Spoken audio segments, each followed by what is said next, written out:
L'Alliance pour la République a tenu une déclaration le samedi 22 février dans le but de souligner plusieurs zones d'ombre depuis la prise du pouvoir le 30 août 2023 par le CTRI et son président, le général Brice Clotaire Oligui Nguema.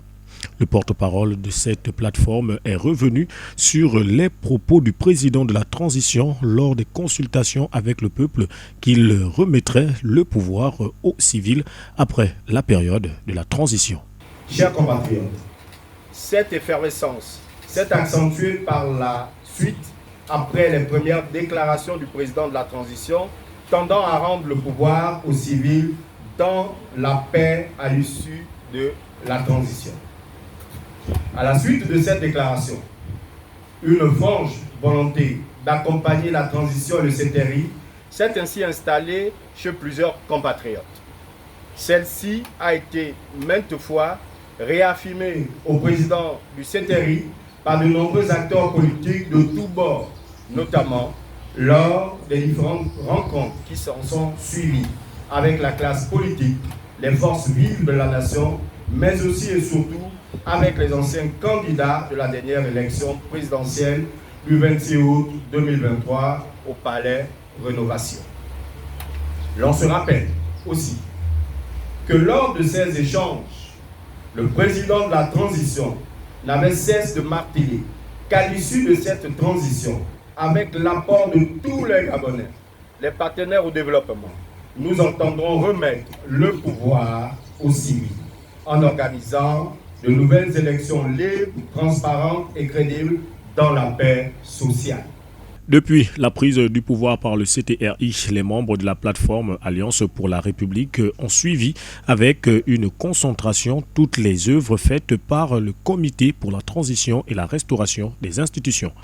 Comme d'autres compatriotes, les membres de la plateforme Alliance pour la République ont suivi avec beaucoup d'attention depuis quasiment 2 ans et plus précisément 18 mois les divers actes posés par le CTI depuis sa prise de pouvoir. Nous étions tous convaincus que le CTRI, son gouvernement de transition, son parlement de transition, sa cour constitutionnelle de transition pouvaient faire bouger positivement les lignes. Non seulement celle de la restauration des institutions, mais aussi et surtout celle de la restauration de la bonne gouvernance du pays, vu les attentes pressantes du peuple. Pour cela, les membres de l'Alliance pour la République, par la voix de leur porte-parole, ont décidé de présenter un candidat ou soutiendront un quelconque candidat à l'opposé du candidat prochain du CTRI, élection prévue pour le 12 avril 2025.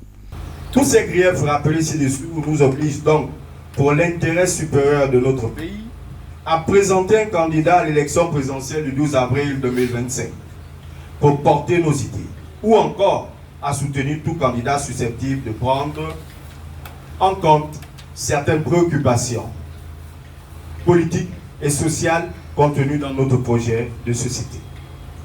Et cela afin de préserver la République de certains agissements pernicieux susceptibles de compromettre la pérennité de nos institutions, la stabilité, la paix, le développement et la prospérité de notre pays et celle des générations futures. Les résultats de cette élection seront connus 3 jours après le vote selon le ministère de l'Intérieur. Reste à savoir qui de tous ces futurs candidats sera élu.